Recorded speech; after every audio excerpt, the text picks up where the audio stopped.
Vous savez, en ce moment, vous avez vos examens, on est bientôt en vacances, et j'avais pas envie de vous plomber avec un sujet, comment dire, trop lourd. J'avais envie qu'on se détende un peu, qu'on n'en fasse pas trop.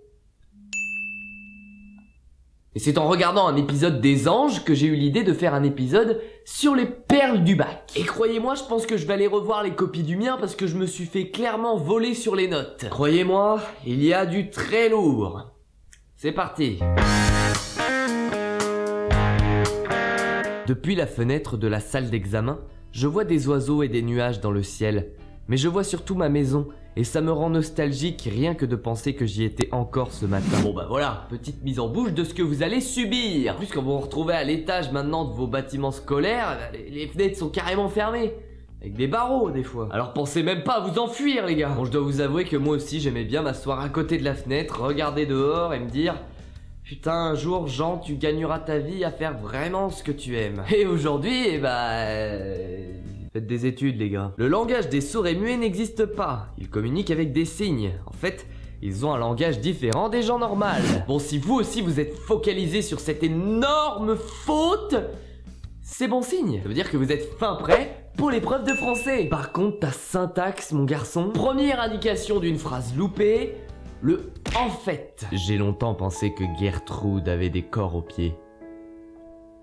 Mais en fait non. Bon, apparemment je suis de mauvaise langue puisque notre jeune ami est en L et a eu 13 à son devoir en 2013. Après, aller jusqu'à penser que les sourds et muets sont des personnes anormales...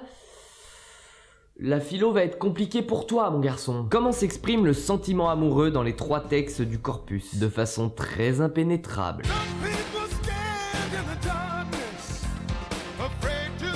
Lorsque je lis un poème, j'entends les cigales qui chantent. Lorsque je bois de l'eau, j'entends ma vessie qui chante. Lorsque je joue de la guitare, j'entends mes mains qui chantent. Lorsque j'éjacule dans ma chaussette, j'entends mon sperme qui chante. Lorsque je chante, je m'entends chanter. Odika, la réponse est là. Moralité et politique ne font pas toujours bon ménage. Exemple d'Eska. La première guerre a été la première et dernière des guerres mondiales. La deuxième étant la seconde. Quelle phrase énigmatique! Que peut-il bien se cacher derrière cette phrase? Manipulation? Complot? Elle veut tout et rien dire en même temps. Elle est omniprésente. Elle est absolument partout. Et au regard de la note obtenue par l'élève en 2012, il n'y a qu'une seule réponse concrète. Vivre heureux, c'est parfois simple. Un bon café, une bière, un match. Bref... rien à faire. Imaginez que c'est une femme qui ait dit ça et tout de suite ça a beaucoup moins de gueule. En tout cas, je vous l'annonce, la personne qui a écrit ça a en partie raison. Ne rien faire est en effet l'un des secrets du bonheur. Malheureusement pour lui ou pour elle, regarder la télé, ce n'est pas ne rien faire. C'est même l'un des facteurs les plus importants de stress dans notre société. Oh, la société moderne! Entre les pubs qui vous rendent minables et votre équipe qui perd le match, il y a de quoi vous rendre malheureux. De plus, l'alcool, bah... c'est caca. Privilégiez un jus de fruits ou même de l'eau pour éliminer les toxines. Voilà donc les conseils que je vous donne pour réussir vos examens. Coupez votre smartphone, votre télé et arrêtez de regarder cette vidéo. Ouais, non, en fait, je me fais chier tout seul. Je devrais ici citer une référence. Mais j'en ai que 2 pour tout le devoir. Alors, je la garde pour plus loin. Et vu la note qu'il a obtenue... La référence devait être béton. Un monde multipolaire est un monde où il fait très froid. Mon Dieu, mais qui a été assez bête pour écrire ça? Pardon les gars, autant pour moi, tout va bien, c'est normal. Mais parfois le parpaing de la réalité s'abat sur la tartelette aux fraises de nos illusions. Phrase facile à décrypter, hein. Ce mec veut devenir maçon et a une putain de grosse dalle. Cette phrase sent légèrement la fin de paragraphe, à mon avis. Il doit pas être loin de midi et ce mec commence sérieusement à avoir les crocs. Et pour éviter que ça vous arrive, je vais vous donner quelques trucs à manger qui vous permettront de rester concentré pendant votre examen. Le chocolat, c'est facile à emporter pendant votre examen et c'est très bon pour votre cerveau. Le thé, qui peut se transporter dans une thermos et qui améliorera votre vigilance. Et le miel, certes c'est moins facile à manger en examen, mais il y a des bonbons qui existent et c'est un très bon combattant de la fatigue et du stress. Vous me remercierez quand vous aurez vos notes. Nous verrons dans un premier temps en quoi le travail peut-il être présenté comme indispensable et dans un second temps, nous ne savons pas encore exactement quel sera notre propos, mais nous vous promettons qu'il se révélera de nature particulièrement philosophique.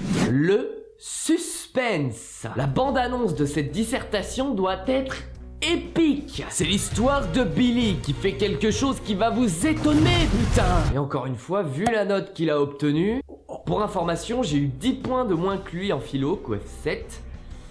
Et j'ai eu mon bac. Pourtant, j'ai fini mon intro, moi. Sachez pour votre information que le taux de réussite au bac en 1970 était de 69%. Et il est monté en 2013 à 92%. Même si vous ne regardez pas forcément les statistiques, sachez quand même que le bac, c'est de la gnognotte comparé à ce qui vous attend à la fac. Peu importe la manière dont vous aurez votre bac, vous aurez toujours l'impression de ne pas être au niveau à la fac. Alors profitez de vos derniers instants au lycée, avec vos amis, avec votre famille et tout ça. Et puis arrêtez de stresser, faites-vous plaisir sur vos copies et essayez de vous faire rire.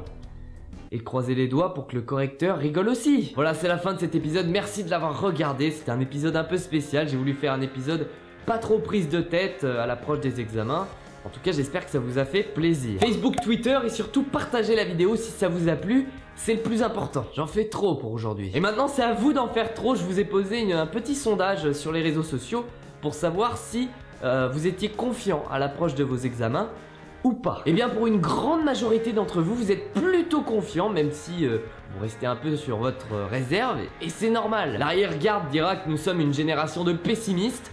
Eh bien non, et j'en ai la preuve. Gandhi disait que la vie est un mystère qu'il faut vivre, et non pas un problème qu'il faut résoudre.